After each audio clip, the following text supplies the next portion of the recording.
this is an iHeart podcast. Guaranteed human. Brought to you by the reinvented 2012 Camry. It's ready. Are you? Welcome to Stuff You Should Know from HowStuffWorks.com.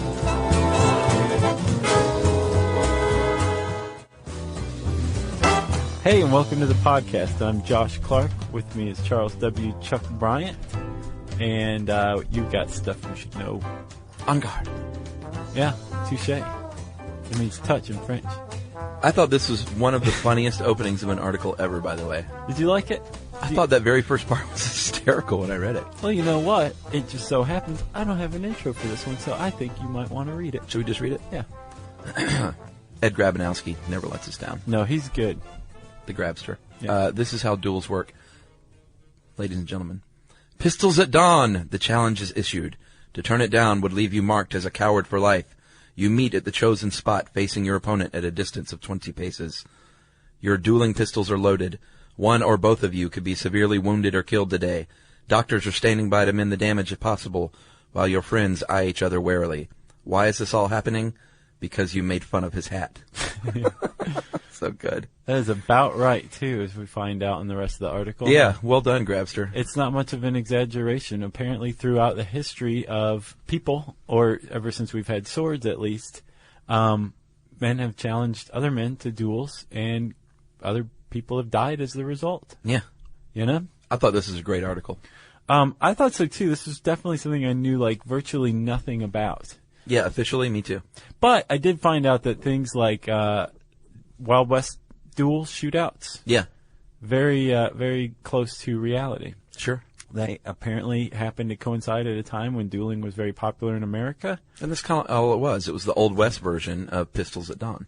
And as an aside, probably the best dueling movie of all time, The Quick and the Dead? The Quick and the Dead. That's exactly right. If you have not seen that, pause this podcast, get off your treadmill, put your ice cream down, whatever you're doing, go watch The Quick and the Dead, and then come back and resume this podcast. Yeah, you know what I always appreciate about that movie was that there were how many quick draw shootouts? 500.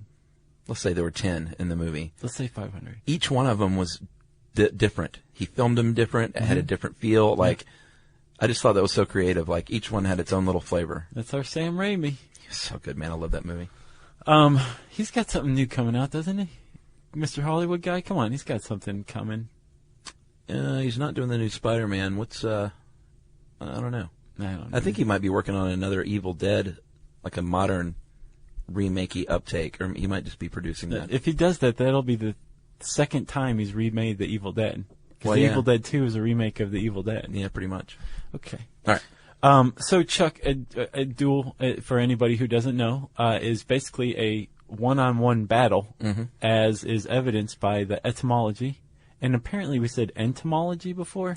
I don't know. I don't buy it. Some 11-year-old kid called us out on that. I think he might have misheard us, because I definitely know the difference between etymology and entomology. Etymology. The etymology of the word duel is, I think, Latin, right?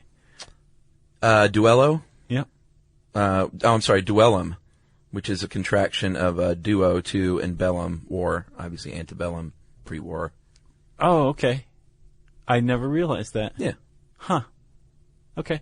But duo, two, it's basically a war between two individuals is a duel. Yeah. And it's been around for quite a long time. I guess we should probably just get to the meat of it first. Let's talk about duels, and then we'll talk a little bit about the history. Yeah, let's just throw down the gauntlet. So somebody does throw down the gauntlet, and a gauntlet is a glove. And when you threw down a gauntlet at the feet of somebody, that was, at the height of dueling, enough to issue a challenge saying, It's on. You and I are going to try to kill one another for a little bit. Or not necessarily. We'll get to that. When you went to a duel, you had a second, which basically was the guy who came along, a friend, a trusted individual. It's your wingman. It was like the best man at your death. He was there to help you prepare your firearms or your sword. He was there to basically make sure you weren't ambushed. Yeah. He was supposedly a neutral third party, a second. Supposedly. Yeah. And supposedly we would try to talk it down and diffuse it. That was the first roll of the second. But I don't know how much I buy that. And Ed even points out, like, more times than not, the second would actually fight the other second. Yeah. And sometimes there was third and fourth that would fight the other third and fourth. Right. And I looked at this as, it's the same as like a bar fight today. There's always usually like a friend nearby that's, he's got your back. Right. But it's really between you and that jerk. But if things get out of hand, he like gets a beer bottle all of a sudden, then you get involved and his friend gets involved. Right. So it's sort of like that, I think. Yeah. Or If he tries to get in the middle of the two things, he ends up like River Phoenix at the end of Stand By Me and takes a knife to the neck and dies in a bar. God, that was so sad. It was. Saddest ending. Or River Phoenix's character, let's say. Since he really died, then we should point that out. He had a sad ending in real life as well. Yeah, big time. So, Chuck, when you declare a duel, you could use any weapon, but for a very long time, basically all you had available to you was a heavy sword. Yes, and you had to use the same weapon, and depending on what code of dueling you were following, the challenger or challengee would pick that weapon. Right.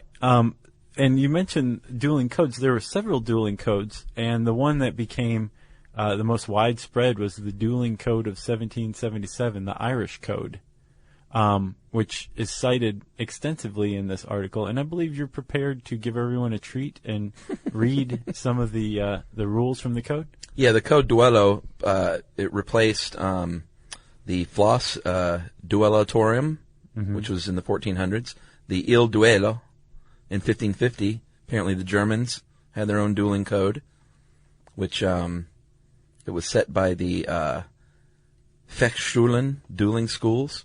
I imagine theirs was just because they were German. It was probably a little more hardcore. Sure. Although everything was pretty hardcore back then. It was, but if you look at the dueling codes, a lot of the rules appear to be set up so that you don't kill the other person. The whole point of a duel is not to kill the other person, it's to regain honor. Right. Dueling is the result of an insult. When somebody insults you and you challenge them to a duel, you are seeking to say, I'm going to get my satisfaction from you. Basically, you punked me out in public, and that can't happen. That's another way to put it. Because I would be looked at as a coward, and that would be a knock on my family's and my ancestors' honor even. Yeah, you had to protect the honor of your ancestors backwards and forwards in space or time on either side of you. That's right. As I was saying, some of the rules are intended to prevent harm or injury. Like you see people like facing away from each other and turning and firing. Yeah. That was designed so that when you're using a clumsy 17th century firearm, the chances of you hitting anybody but a bystander way off in the distance is pretty low. Yeah, from what I gathered after reading a handful of these rules is that the code duello encouraged injury but not death. Yeah. What they didn't encourage was purposefully firing in the air, as sometimes happened when neither one of them really wanted to get hurt. They didn't really like that because that sort of takes all the chutzpah out of the duel to begin with. You're very excited to read these rules, aren't you? Jumping ahead a little bit? No, we're not there yet. Okay. But one of the rules was that the winner could pretty much do whatever they wanted. Once you've won the duel, if let's say there's an injury, you could kill him if you wanted. Yeah. You could just humiliate him if you wanted. Mm-hmm. You could be a good guy and say, you know what, my honor's been assuaged. It's great. So let me give you a hand up, little buddy. And you were a good person for doing that. I would say so. I could see you totally doing that, Chuck. I would have been there's no way I would have been dueling to begin with. You could also cut the other person's head off after finishing him off, or maybe finish him off by cutting his head off and then posting it in a public place. Right. I said also that the Irish code is very widespread, so much so that this to me is one of the facts of the podcast. Agreed. It was reprinted in full as part of the midshipmen's handbook of the U.S. Navy up until 1862, when the Navy outlawed or banned dueling among officers. But up until that time, it was like, hey, you're probably going to get in a duel at some point in time, and here's what the Navy says about that. And what the Navy says is what the Irish say. Women typically did not duel, and when they did, It says in the article here it was viewed on as an oddity and a strange, amusing spectacle, which... Like foxy boxing is today. Well, it's kind of like the first cat fights. Yeah. Is that sexist? Totally. But Okay. I mean, that's apparently what they viewed duels among women as. It was an amusement for men because women are just so stupid, right? Except if you were dumb enough to make that kind of judgment about Lamo Pen, Yeah. you probably would have had your head cut clean off of your body. She was a genuine dueler, swordswoman. And depending on who you talk to, it's either her father who trained her or a lover who was a great fencer. Mm-hmm. And, however, I think she liked the ladies as well. Yeah. Because later in her life, after performing in bars and dressed as a man, but not to like say, hey, I am a man. I think it was just like, hey, I'm more comfortable in these clothes. It's easier to move in these clothes. Exactly. She dug up the corpse of a dead nun, Right. put it in a dorm room, set that room on fire to fake her own death so she could escape the convent with her female lover. Yeah. Lamo Pen. So she was a pretty progressive rockin' chick back then. Yeah, she was pretty cool. And that was after she retired from the opera. Early 1700s. Yeah. So, yeah. So she was pretty cool.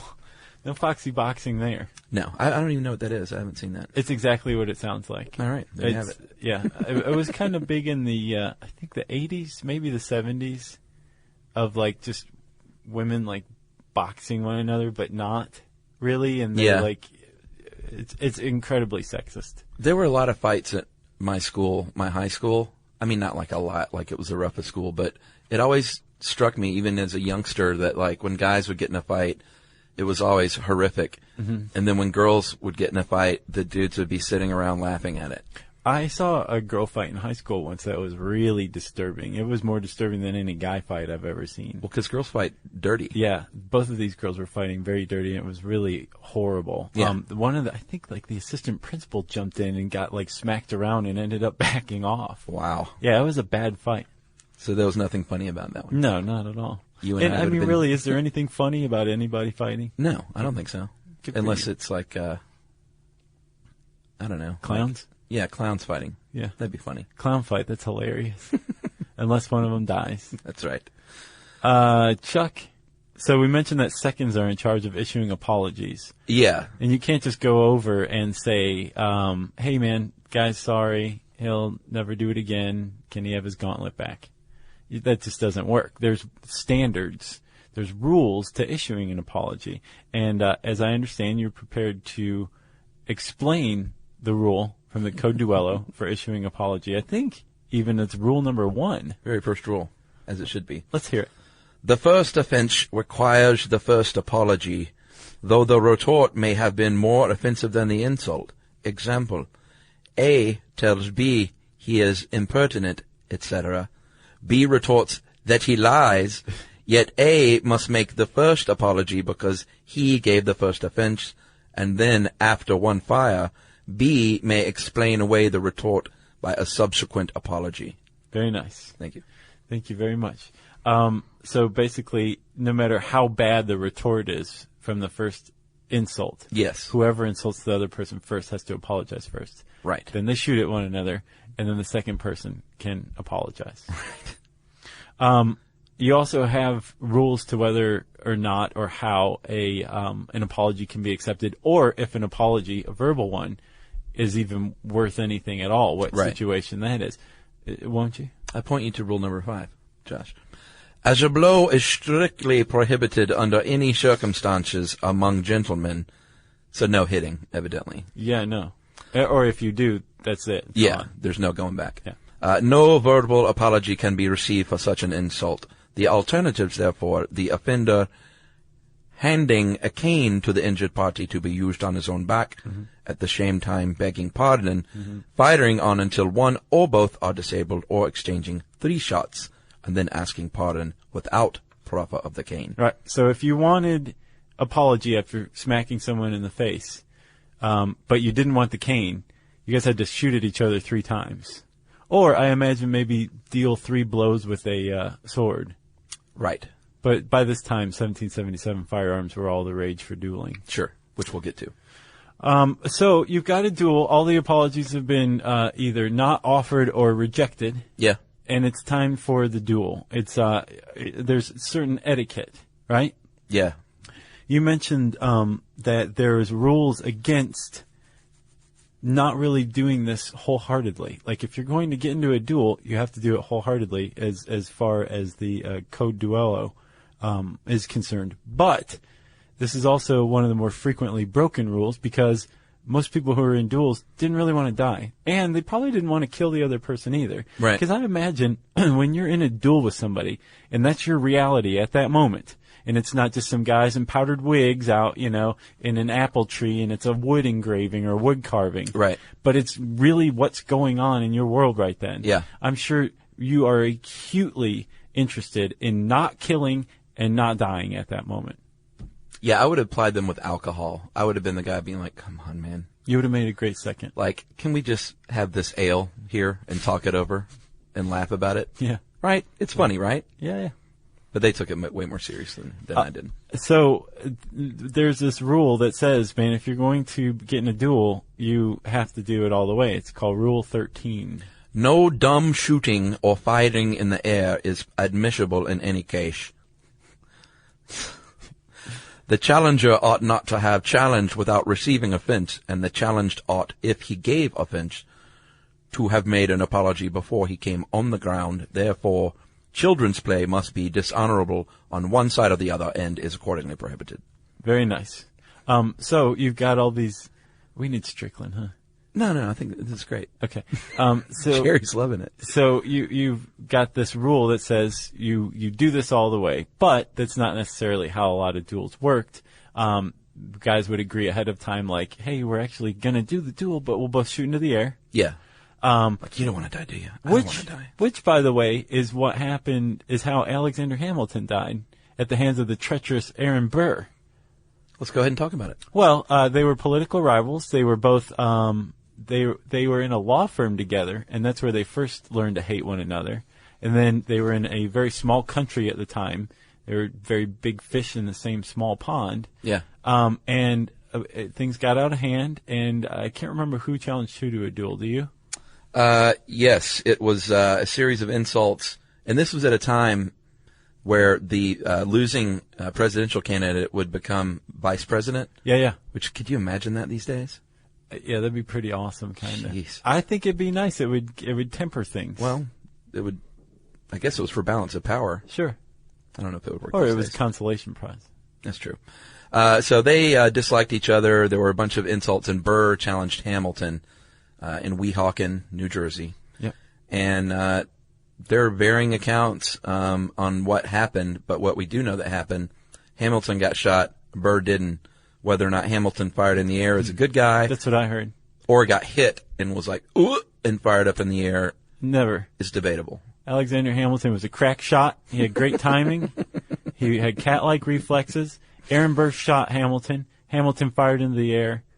Aaron Burr was actually, I think, arrested for murder, wasn't he? He was charged with murder and basically acquitted in the end. But this is a time when it was like kind of on the outs. They were beginning to outlaw dueling anyway. And it ruined his career, basically. It ruined his political career from that point. Yeah. People were like, dude. Who's on the 20? And by 20, of course, I mean who's on the 10. Yeah, the $10 bill. Jackson's on the 20. But Alexander Hamilton's on the 10. Stop emailing. You got nothing but 20s, though, in your role. So that's why I can't even tell you who's on the 10. Yeah, and did they even make dollar bills? Right. So, Chuck, let's get to seconds, which, again, I want to say that before I got ahead of ourselves. I'm sorry. Also, you should never duel at night. The only time when you can legitimately hold a duel at night, meaning that the same night of the offense, was when the person was going to be leaving town before daybreak. No need to even read that one. That speaks for itself. And that makes good sense. Basically, their cooler heads prevailed generally the next day,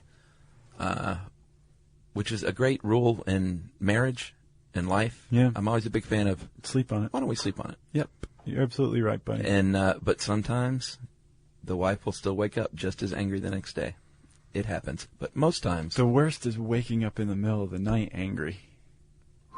Yeah. That's pretty bad. When the rage is seething. Yeah. So, Chuck, do you want to talk about seconds? Yes. Seconds, they had very specific rules for the role of the second. They had to take care of the guns in the same way and load in the presence of one another. I can't shake the feeling that we're both in trouble. I know. They would have to, like I said, load the guns together and in front of each other, and the gun was already agreed upon. They have a smooth bore. Yeah, and I think the rifle bore would be a more accurate, longer distance shot, so they said, we can't use that. Yeah, it's like shot putting a football or throwing it in a tight spiral. Which one's going to get further with more accuracy? Exactly. That makes sense. But yeah, so you want to load in the presence of one another. Yeah. Saying, look, see the bore? Uh-huh. Smooth. And we're doing it right here so everyone can see it. Thirds, fourths, everyone pay attention. And we also mentioned how they are bound to offer or to try to get an apology generated to avoid a duel. They're supposed to, according to the code. Yeah. And then Rule 25, if they can't come to any kind of resolution, and the seconds clearly are eyeballing one another like, oh, dude, you're going down too. It's on between us. They had rules for that as well, like Rule 25. Where seconds disagree and resolve to exchange shots themselves, it must be at the same time and at right angles with their principals. I don't get the right angles thing. How is that physically possible? I don't know. I took that to mean they shoot from the same angle. That would be parallel, not right angle. Well, I don't think it meant right angle in the geometric sense. I think it meant the correct angle, as in the same angle. Maybe I'm wrong. Huh. You think it meant like geometry? I think the authors had put in a full day by the time they got to this rule. Or maybe at right angles it meant if these two are shooting here, then they have to shoot there, so there's no crossfire coming at them. Okay. Yeah, that makes So they sense. make a square. I don't know. We'll have to look into that. And then how do you know when a duel's over, especially when it doesn't necessarily result in the decapitation of one? When you cut somebody's head off and post it on a pike in the town square, the duel's over. It's over. But there's also more nuanced endings possible, right? Rule number 5. If swords are used, Mr. Trebek, the parties engage until one is well-bloodied, disabled, or disarmed, or until after receiving a wound and blood being drawn, the aggressor begs pardon. Right. Unless the person who's disabled insists that it's only a flesh wound. Right. He does have a, did you notice his Monty Python reference in here? No, that's definitely not the only article with a Monty Python reference from him. What is it? Well, later on he's talking about how nobles weren't allowed to work and they made money off of rent from their huge tracts of land. Mm-hmm. That's from Monty Python. I don't remember that part. You don't remember that? Mm-mm. She's got huge tracts of land. I don't remember. Yeah, it's a good part. Good for you for noticing that one. Sure. Well, the Grabster, he's always sneaking them in. And also, any wound sufficient to agitate the nerves Yeah, or make the hand shake. must end the business of the day. I mean, that's kind of a loose, if you ask me. Yeah, but that does mean that the duel is over. So that's if you want to know more, if you want to know all the rules, you can get your hands on a pre-1862 U.S. Navy midshipmen's handbook. Yeah. Apparently PBS has all of them as well on a Frontline site. We don't. I'm sorry. But Chuck, dueling was for a very long time the pursuit of nobles, right? Yeah. As a matter of fact, it was used to differentiate nobles from common people, like in a lot of medieval European countries. Commoners weren't allowed to duel. It was illegal. Yeah, and before guns, a lot of commoners couldn't even afford swords because swords are expensive to make, and even more expensive than firearms once they came around. So a lot of them couldn't duel in the traditional sense, although the Grabster points out that there were plenty of duel-like circumstances among commoners, too. Right. It was probably just the bar fight. You just can't let the local fuzz find out what you're doing. Yes, and noblemen were expected to duel. Right, and the whole point of dueling was the protection of honor, and honor as a concept, as the Grabster points out, is not what we think of it today. I didn't know this. Honor is basically like if you are rich, if you have a title, if you are a member of an important family, you have honor automatically. It's attached to you. Yeah, it doesn't mean that you were a good, upstanding guy. It just means like this is your station in life. You're blessed basically by being born rich and white. Exactly. It's like the 1%.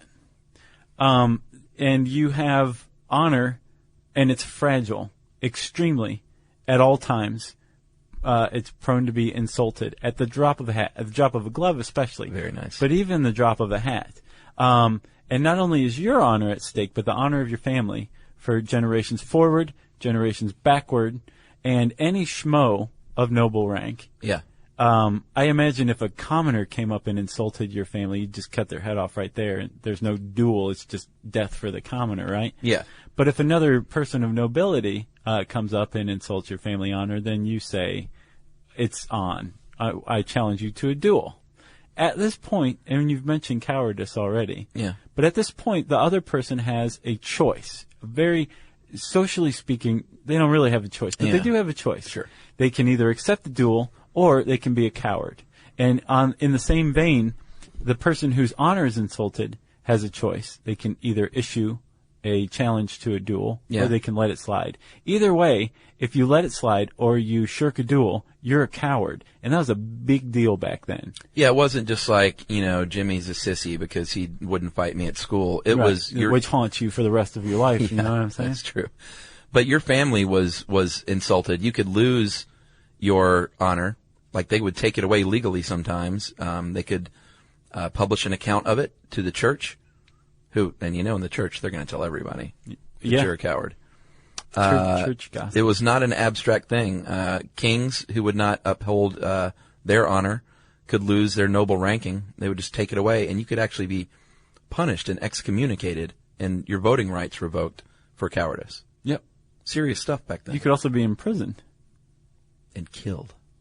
And just generally bad things. Fed to dragons, probably. I don't know if you could be killed. I just said that. Well, if a dragon's eating you, you wish someone would kill you. Good point. So I think probably this whole code, this whole dueling code is, and how refined it became, was out of the frequency of dueling, right? Yeah. Apparently, like you said, these people sat around with their huge tracts of land. Well, they couldn't work. No, you couldn't work. If you wanted to work, you couldn't if you were of noble blood. Yeah, I mean, you literally could not hold a job, even if you're like, if you found you were really good at something. Boy, I really like blacksmithing, making these shoes, these horseshoes. You're a nobleman. You have to make your money off of rent. So the end result of that is, after a lot of sitting around and fox hunting and mead drinking, you get a little bored.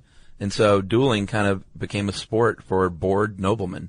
Yeah. These young guys were like, well, got nothing better to do, so let me go down to the pub and throw down the gauntlet on someone, or just be really easily irritable to where anything that happens to me, you bump me in the bar and like, all right, it's on. Or you looked at my lady. That was a big one. Yeah. The other aspect of it wasn't just boredom. It was also that you were the better person. Yeah. In a field where, there is a definite set hierarchy.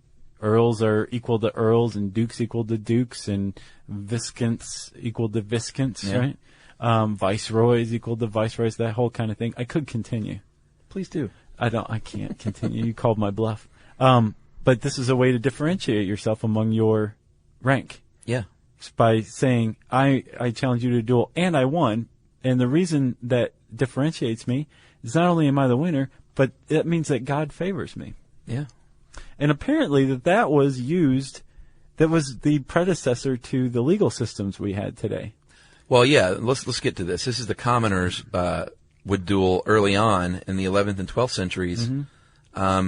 you would have trial by combat sometimes. It was like dunking a witch. Like if the witch floated, she was a witch, and then she got burned at the stake. If she drowned, then Right. she wasn't really a witch, and she was pure of heart. So if you win the duel, then you're in fact innocent of your crime. Yes, because God favored the winner of the duel. And more importantly, the guy who accused you is now dead, so you must be innocent. Although you may also fight a court-appointed Really? professional duelist. That's awesome. And I can't imagine beating that guy.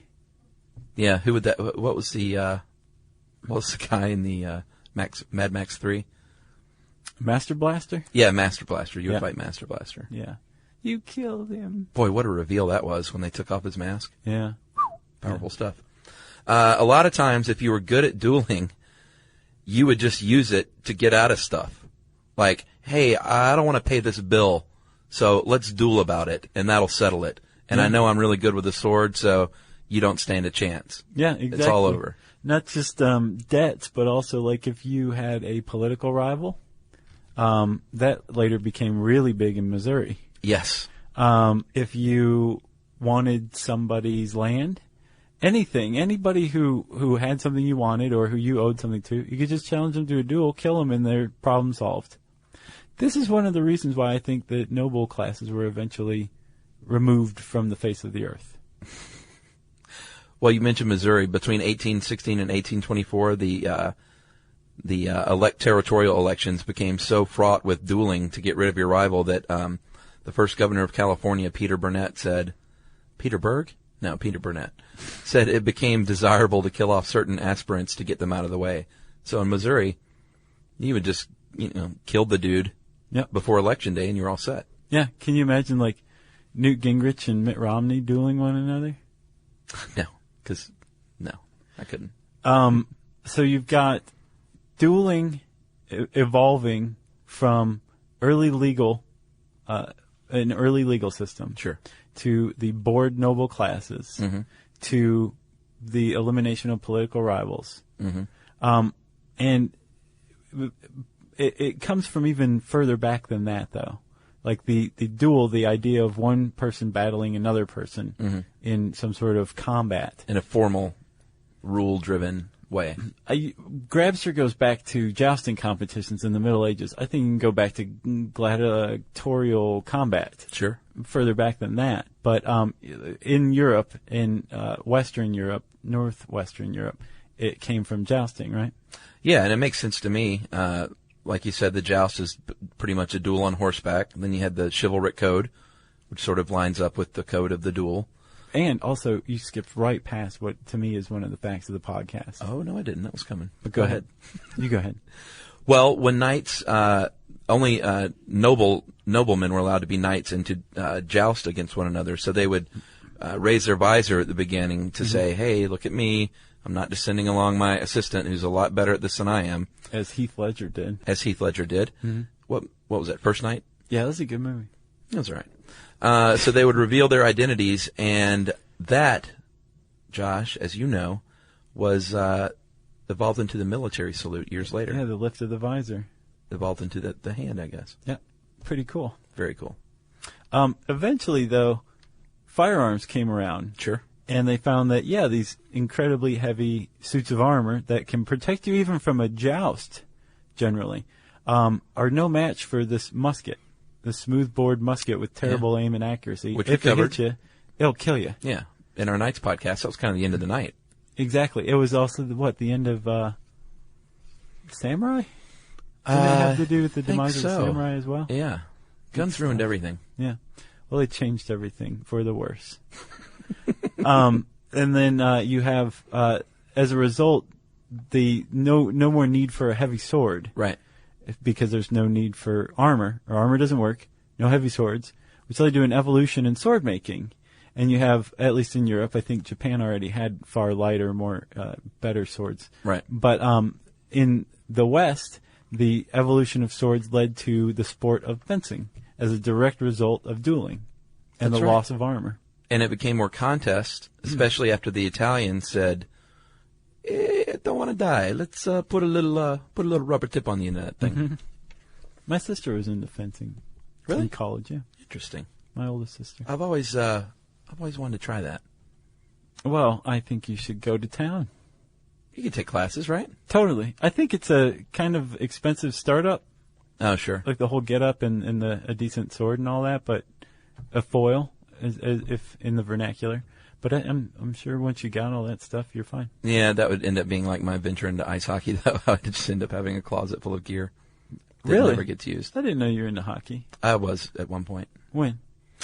Mid-20s. Oh, okay. So I it's learned the how old to- gear, huh? Yeah, I learned how to ice skate pretty well, and then me and all my friends got hockey gear, and we were like, hey, let's play. Nice. And that was pretty much where it ended. Very nice. Yeah. Pistols, though, Josh. When did you get into pistols? Well, no. I didn't get into pistols ever. But when pistols came along, basically it leveled the playing field because pistols were actually cheaper than swords and cheaper than getting trained in fencing. Yeah. You could just practice shooting, Coke cans in the backyard. Right. So all of a sudden it democratized it. It was no longer the sport of noblemen because anyone could do it. Right. And this is a time when the word cocktail was invented to describe the strong drink you had in the morning, like an old-fashioned. So America was super drunk, so dueling seemed like a really good idea, and it took off as a sport. Well, not as a sport, but basically as a socially accepted pastime. Because America doesn't have kings or dukes or anything, and there were a lot of guns at the time, and everybody started shooting one another in duels. Well, which is one of the big reasons dueling began to die. I thought, and Ed pointed out that I was wrong, I thought it may be because people called for the end of it and said, this is wrong, we shouldn't be doing this. But since dueling began, the church and other legal bodies had said, we don't like this because it takes it kind of cripples the legal system because you're taking it into your own hands, and the church didn't like it. They were like, we want to judge these people on their crimes. And it also kind of violates one of the bigger commandments. Absolutely. Forget about the Crusades for that one, but sure. Right, exactly. Military leaders didn't like it because it was killing off able, young-bodied men. Yeah.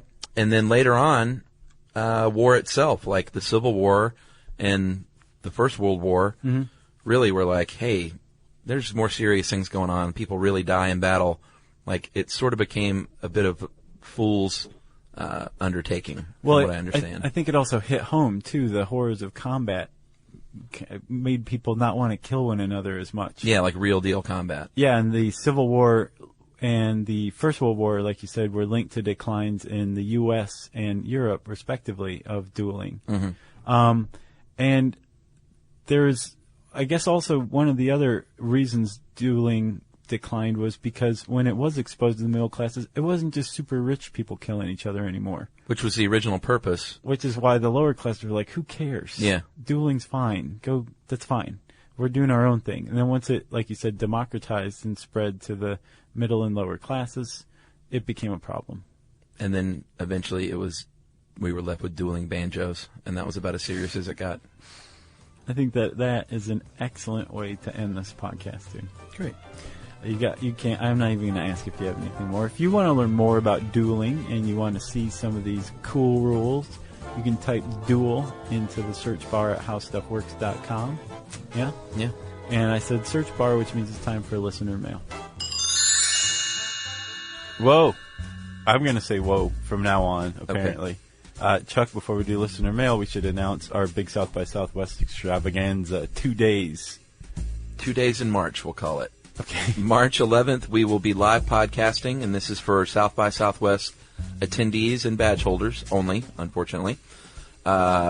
Driscoll Hotel, Maximilian Room, 3:30 p.m., live podcast. Done. What's happening the next day? The next day, from 5 to 9 at Fido Irish Pub at 214 West 4th Street in Austin, we are going to be having a Stuff You Should Know variety show. It's open to the public. You don't have to be a badge holder. It's free, no cover. And, as a matter of fact, if you're one of the first 100 people through the door, you get a free ticket for a free drink. That's right. Yeah. And this is going to feature the likes of Hodgman. Eugene Merman's going to do some stand-up for us. Awesome. The musical stylings of Lucy Wainwright Roach, who plays Jerry in our TV pilot, which we're going to premiere. And let's see, Crooks, local Austin band, and then the Henry Clay people are going to play some music as well. And again, we're going to be showing clips from our TV pilot that's going to air on Science Channel, and this is the public debut. That's right. Yeah. So if you are in let's just say the West, from Texas to California, or actually you could go from the East, just make a point to be there. That's all I'm saying. You can crash on my floor. Actually, you can't, but you can crash in your van. There you go. All right, back to it. Okay.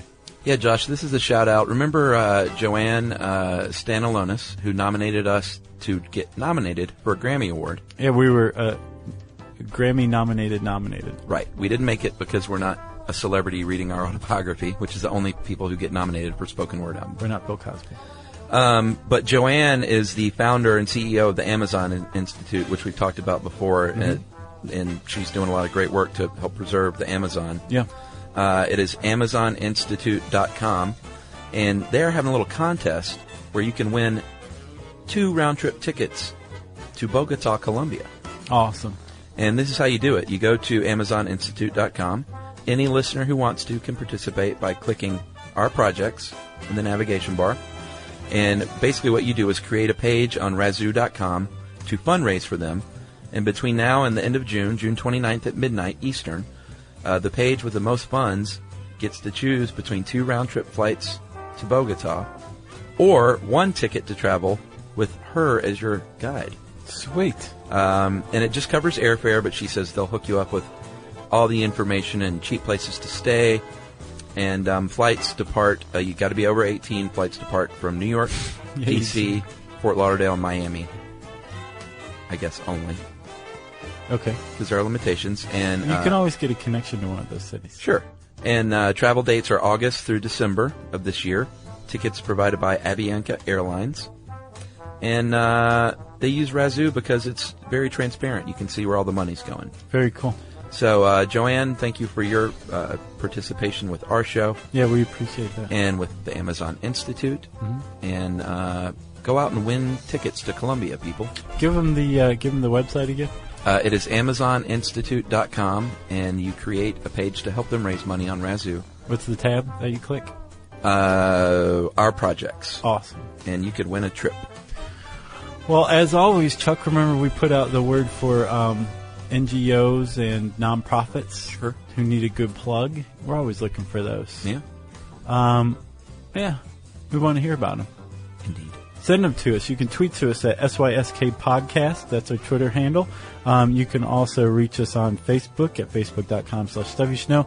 And you can send us a nice lengthy email at stuffpodcast@discovery.com.